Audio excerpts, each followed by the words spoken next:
اس کے لیے میں نے سورہ اعراف کی آیت نمبر 157 کا آخری ٹکڑا جو ہے وہ آپ کو سنایا ہے۔ اس کا ایک پس منظر ہے، وہ جان لیجئے۔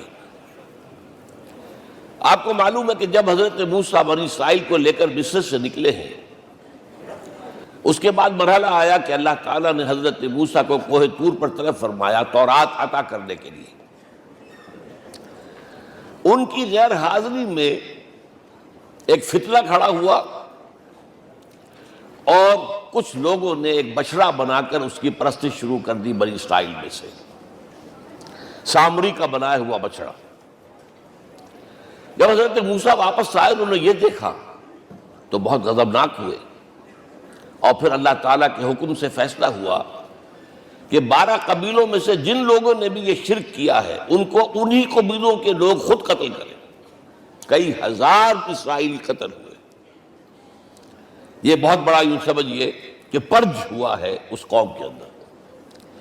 اس کے بعد پھر مزید اللہ تعالیٰ کی خدمت میں استغفار کے لیے حضرت موسیٰ علیہ السلام اپنے 70 بڑے بڑے سردار جو تھے 12 قبیلوں کے، ان کو لے کر حاضر ہوئے۔ وہاں انہوں نے استغفار کیا اور ایک دعا کی، پروردگار وَاكْتُبْ لَنَا حَسَنَةً فِي الدُّنْيَا وَالْآخِرَةِ، ہمارے لیے نیکی کا اندراج کر دے، دنیا میں بھی آخرت میں بھی دوں گا۔ اور ویسے میری رحمت ہر شے کے ساتھ موجود ہے، ہر شے کا وجود میری رحمت سے ہے، لیکن ایک میری خاص رحمت ہے جو میں لکھ رکھوں گا ان لوگوں کے لیے جو میرے نبی امی آخری رسول ان پر ایمان لائیں گے صلی اللہ علیہ وسلم۔ وہ جب آئیں گے اور وہ نیکی کا حکم دیں گے، بدی سے روکیں گے، پاکیزہ چیزوں کو حلال قرار دیں گے، ناپاک چیزوں کو حرام قرار دیں گے، نوع انسانی کے اوپر جو بوجھ تھے جو اس وقت ہوں گے ان کو اتاریں گے۔ وہ جب آئیں گے تو جو لوگ فَالَّذِينَ آمَنُوا بِهِ نمبر 1، وَعَزَّرُوهُ نمبر 2، وَنَصَرُوهُ نمبر 3، وَاتَّبَعُوا النُّورَ الَّذِي أُنزِلَ مَعَهُ أُولَٰئِكَ هُمُ الْمُفْلِحُونَ۔ جو لوگ ان پر ایمان لائیں گے ان کی تعظیم اور توقیر کریں گے، ان کی مدد کریں گے، اور جو نور ان کے ساتھ نازل کیا جائے گا یعنی قرآن، اس کی پیروی کریں گے، وہ ہوں گے جو فلاح پانے والے ہوں گے۔ میری خصوصی رحمت سے حصہ ان کو ملے گا۔ اب یہاں پہلے تو دعا کر لیجئے، اللہم ربنا اجعلنا منہم، اے اللہ ہم سب کو ان میں شامل فرما دے جو تیرے نبی کے ساتھ تعلق کی ان 4 بنیادوں کی شرائط کو پورا کر سکے، تقاضوں کو پورا کر سکے۔ اب ذرا ان میں سے ایک ایک کو لیجئے۔ ایمان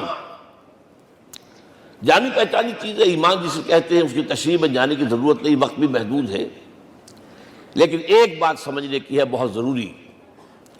ایمان کے 2 لیول ہیں۔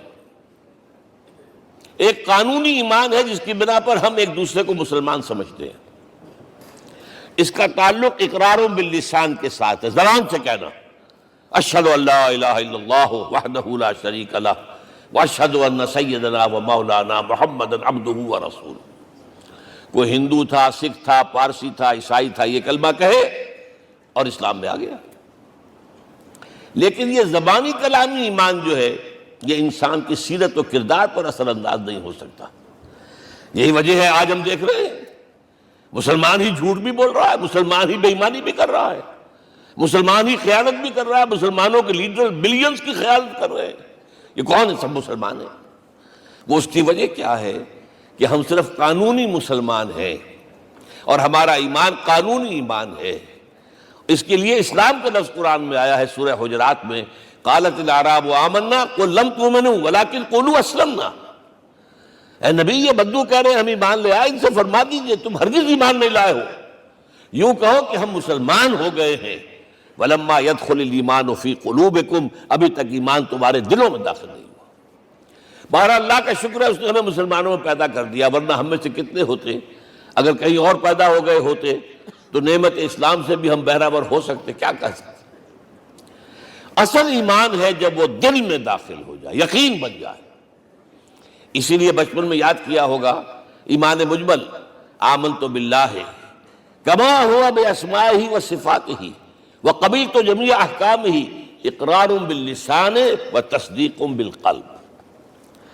جب تصدیق بالقلب ہوگی تو اب اس کے تقاضے جو ہیں عملی پیدا ہوں گے. ان تقاضوں میں سے ایک میں 2 حدیثوں کے حوالے سے آپ کے سامنے رکھ رہا ہوں. پہلی حدیث حضرت عبداللہ بن عمرو بن العاص رضی اللہ تعالی عنہما سے مروی ہے.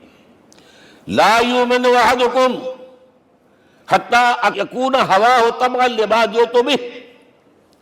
دیکھو تم میں سے کوئی شخص مومن نہیں ہو سکتا جب تک کہ اس کی خواہش نفس تابع نہ ہو جائے اس شریعت کے، اس قانون کے، اس ہدایت کے جو میں لے کر آیا ہوں.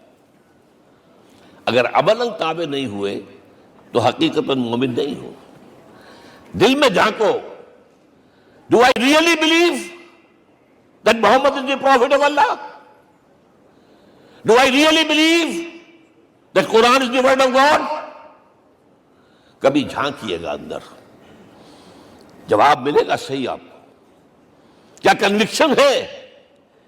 کنوکشن ہو اور پھر حضور کی پیروی نہ ہو، حضور کے احکام کی پابندی نہ ہو، اللہ کے قوانین کی پابندی نہ ہو، کیسے ممکن ہے؟ حضور تو فرماتے ہیں صلی اللہ علیہ وسلم ایک ایسی بد اخلاقی اور کج خلقی پر صرف اسے کوئی گناہ کبیرہ بھی نہیں کہیں گے. فرمایا ایک مرتبہ واللہ لا یؤمن واللہ لا یؤمن واللہ لا یؤمن، خدا کی قسم فلاں شخص مومن نہیں ہے، خدا کی قسم فلاں شخص مومن نہیں ہے، خدا کی قسم فلاں شخص مومن نہیں. صحابہ کانپ گئے. کون بدبخت ہے جس کے بارے میں فرمایا جا رہا؟ پوچھا گیا من یا رسول اللہ. جواب سنیے اور اپنے غریب حالوں میں جھانکیے. وہ شخص الذی لا یامن جارہ بوائقہ، وہ شخص جس کی شرارتوں کی وجہ سے اس کا پڑوسی چین میں نہیں ہے، امن میں نہیں ہے، وہ مومن نہیں ہے. خدا کی قسم نہیں ہے، خدا کی قسم نہیں ہے. کیسے علیحدہ کر لیں گے اس ایمان کو اعمال سے اور ایمان کو اخلاق سے؟ آگے چلیے. وہ جو حدیث حضرت ابو ہریرہ سے، اور یہ متفق علیہ، صرف بخاری کی نہیں ہے، بخاری جمع مسلم. لا یؤمن احدکم حتی اکون احب الیہ من والدہ وولدہ والناس اجمعین. تم میں سے کوئی شخص مومن نہیں ہو سکتا جب تک کہ میں اسے محبوب تر نہ ہو جاؤں، اپنے باپ سے بھی، اپنے بیٹے سے بھی، اور تمام انسانوں سے. جھانک لیجئے دل میں صورتحال یہ ہے یا نہیں ہے. کیوں محبوب ہو جائیں؟ اس لیے کہ آپ کے ذریعے ہدایت ملی ہے.